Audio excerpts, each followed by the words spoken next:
Definitely feels like it's officially the end of the year. Sorry, Lucas Kirstelberger over in Hong Kong. We might as well start with a transfer story. I think it's quite an interesting one. Uijtdebroeks is rumored to potentially be leaving for Ineos Grenadiers, and we've spoken about him in passing, I guess, but this is the first real segment we're devoting to him potentially leaving Bora Hansgrohe after they signed Primoz Roglic. And yeah, what do you guys make of this? And is it a good idea? I don't think it makes sense for Uijtdebroeks to remain at Bora, considering Roglic coming in with Vlasov in there as well. I think there's too many cooks in the kitchen at this point, and I think that Uijtdebroeks would be better going somewhere else. Ineos seems to be the kind of leading candidate in that, and I guess that does make sense considering they have a little bit of a GC power void in their team, which kind of needs filling, and they're going for a rebuild, and Uijtdebroeks will kind of grow with that. So I think that Ineos does make sense. But yeah, I do think that Uijtdebroeks probably needs to leave Bora because I think he's just going to end up just kind of like wasting away there and not probably getting the opportunities that he deserves. It's definitely an interesting story, but to some extent, I feel like it's too reactionary to the current stories when the wins with Roglic. Bear in mind, Roglic probably has 2 more years of his top shelf life left. Dare I say, and Uijtdebroeks has still got 2 years to even probably reach a Grand Tour podium potential. Is that too harsh on Uijtdebroeks? I think like their paths won't cross as much as we might want to believe, if you get what I mean. And Uijtdebroeks has been super outspoken since Chrono de Nation, which we spoke about last week, saying that his equipment wise wasn't quite up to the spec that he wanted and so forth. And he has been quite outspoken over the past couple of months, more in fact. Very honest with the media, which has rubbed people slightly the wrong way. We'll see what happens. There's been lots of rumors with Ineos that haven't led to anything. But to be honest, Scott, I'm really intrigued about Jumbo Visma, who released a new transfer this week. Should we talk about that one? Well, this is the Uijtdebroeks clip. You can't just hijack it with Yombo stuff. Uh, Visma Lisa bike. Unless it's Isn't Uijtdebroeks to Yombo. It's not a Yombo segment. Okay. Yeah. I mean, do you think Uijtdebroeks is a Tour de France champion in waiting? Ouch. The uh, guy's been, what, world tour 2 years? I'm thinking 5 years down the line. Bear in mind, as I said before, we don't know what kind of cracked 14-year-olds are still waiting. So we're going to put them onto the side for this. I'm thinking, yeah, like you got Uijtdebroeks, you're going to have that Del Toro guy who's been swept up by UAE, which I'm still disgruntled about. Jumbo have probably got somebody. I don't know who, but I'm kind of thinking Jonas will sort of phase out. Even Pogacar, however much we do like him on this podcast, he will phase out. I think that Icebrooks is a Tour de France podium contender in 5 years' time, personally. I think that he's good enough on the longer climbs. He's shown that this year, but I think he's just got a big flaw in his like snappiness. Like that, like 1 minute effort. I think that he's not that great at, and I think that is a bit of a weakness now. Is his potential in the next 3 years? Do you think he's going to be better than Sasha Vlasov, for instance, in the year 2025? Yeah, I mean, Maybe I next know you year. like Vlasov. I think that Brooks was good in this Vuelta. I just think he's just got a couple of Achilles heels.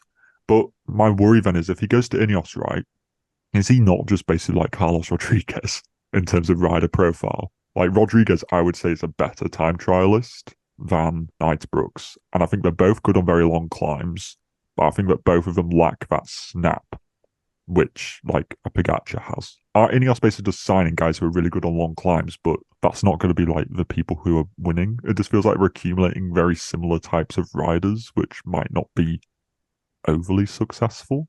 Like, is it just going to be a bit silly to have Ita Brooks and Carlos Rodriguez as like a double header in a team when they're very similar and they're just going to overlap quite a lot? Like, if you have like one who's really good at one thing is good at another, you can kind of to and fro. Whereas it's just like you just got two of the same people. So what How are you about, gonna do? how about comparing out the Brooks and Hindley? We haven't even spoken about Jai Hindley. He hasn't been name dropped That's yet, true. but he's a Grand Tour leader, well, Grand Tour winner in that setup. Yeah, literally. That's just another reason why I think Alex Brooks needs to leave because I literally forgot about Hindley. That's pretty bad. But yeah, like I think he has to go. Does Ineos make the most sense? sort of. There's probably other teams which also make sense, but none of them are really jumping to my mind. Well, one of you made the point in a previous video that he should go to Ineos Grenadiers because he's so, well, below par in the time trialing, and that would definitely make him better. Yeah. Ineos are they've got some of the best time trials in the world, some of the best knowledge and equipment. And if Uijtdebroeks is complaining about his setup and stuff, then Ineos would probably be able to help him out with that. So I think that's another reason why Ineos makes sense. But in terms of how he would fit into the team, is Ineos going to be able to make him into a Grand Tour podium contender? Couldn't you go to the Giro? Who's gonna, like, this next year? Well, we keep forgetting him. Jai Hindley. No, at Ineos, not at Bora. Oh. I mean, at Ineos. Ineos have not to be as fast if he actually goes. Yeah, and like Geraint Thomas again, like, and he's not getting any younger, you know. So Arensman. Yeah, maybe Tame Arensman, but I don't think Tame Arensman's a podium contender, you know. A bit like a Wilco Kelderman style, you know. He's not a winner, but he's definitely like a top 5. Yeah. It's like when you properly distill it down, like the Grand Tours are won by a very select few riders. Occasionally one breaks through a bit like a Hindley did with a Giro, where they kind of come out of the woodwork, and they're a little bit left field where you almost didn't really expect them to do that. A bit like Teo did as well.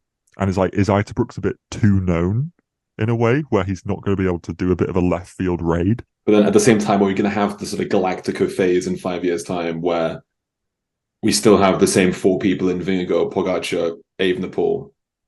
Who else I missed out? Well, Roglic. Are they going to be the only people winning Grand Tours still at that point in a couple of years' time? Yeah. Maybe a Ayuso slots in there, possibly, even though he was pretty resoundingly beaten by Jumbo this year. I do think Ayuso could creep into the conversation as well. But yeah, I think you are right. I think it's going to be held within those few names. Would you say he should move to Ineos? Yes or no? I would say yes. I'll go with yes, just because I feel like he should move. And I think that, I guess, Ineos makes the most sense at the moment. I'm going to say no. I do think you raise a really good point about Carlos Rodriguez. If Rodriguez ended up at Movistar, I think that really would have made it like a no-brainer. Yes, but I think Rodriguez just offers a very similar profile. He's only 3 or so years older. I think he'll learn a lot, Bora, from Roglic, in the same way Jonas learned an awful lot from Roglic. When he was developing up in 2019, 2020, when he was just a domestique for Roglic, he learned an awful lot. They get on very well, or we believe they do. But I just feel like Uijtdebroeks has more learning to do. Don't think he's quite at that Grand Tour winning level yet. He's still got another year in his contract at Bora-Hansgrohe. See where he's at the end of next year, how a whole year of being there with Roglic, Hindley, and Sasha Vlasov really ends up. Yeah, that's true. It'll be like Roglic will be like Qui-Gon Jinn. Or Obi-Wan to Anakin. But it could be like Star Wars people out there. Wait, so who's Anakin here? Uijtdebroeks, obviously. He is the chosen one. He is the one who's going to bring balance to cycling. And then he's going to slaughter all of Bora.